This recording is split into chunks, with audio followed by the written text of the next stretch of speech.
Fala galera, beleza? Prosseguindo com as leituras dos textos da Folha de São Paulo, vamos agora à leitura do texto de Sérgio Rodrigues, que é escritor e jornalista, autor de Escrever é Humano e o Drible.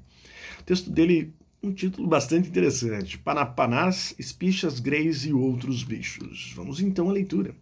Uma das diversões de quem era viciado nos prazeres da língua portuguesa em meus tempos de escola era decorar uma lista de coletivo de animais. Ainda existirá isso? Talvez sim, mas duvido que na mesma escala.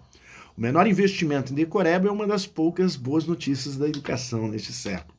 Seja como for, a graça da brincadeira estava na raridade daquelas palavras, que nenhum de nós jamais tinha visto serem empregadas na vida real, nem mesmo de gozação ou por gente pernóstica.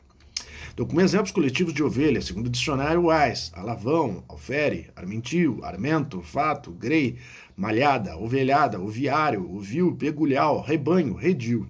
Rebanho normal, ovelhada sou intuitivo, mas alfere, pegulhal, redil, o sabor exótico daqueles vocábulos que remetiam a épocas e lugares perdidos na memória nos dava uma ilusão de saber profundo.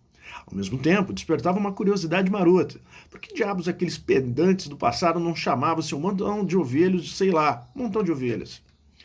Já naquele tempo, estava bem espalhado na língua brasileira o uso preferencial no papel de coletivo da palavra porrada e suas variantes, como porrão ou porrilhão.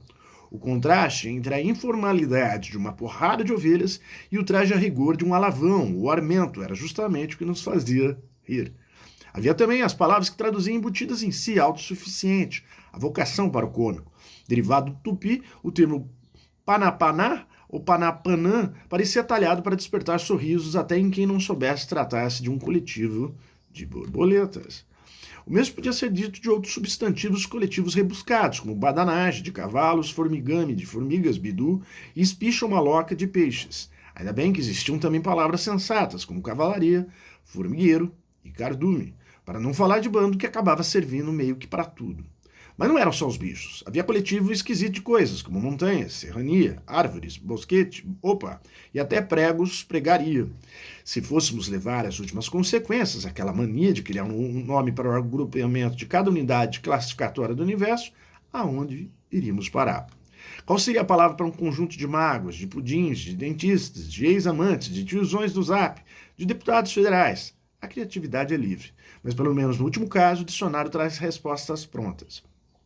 Depois que a Câmara dos Deputados se assumiu majoritariamente como organização criminosa, votando a aprovação da PEC da blindagem, também conhecida como PEC da impunidade, podemos recorrer ao WAIS e sua lista de coletivo de bandidos: alcateia, bandidagem, bando, caterva, choudra, choudra poudra, que delícia, corja, farandola, horda, maloca, malta, matula, matulagem, pandilha, quadrilha, récova, réqua, súcia. Dessas 18 palavras deve ter alguma que sirva. E se não tiver, não custa invadir o reino das metáforas. O coletivo de ratos é rataria, o de gafanhotos, praga.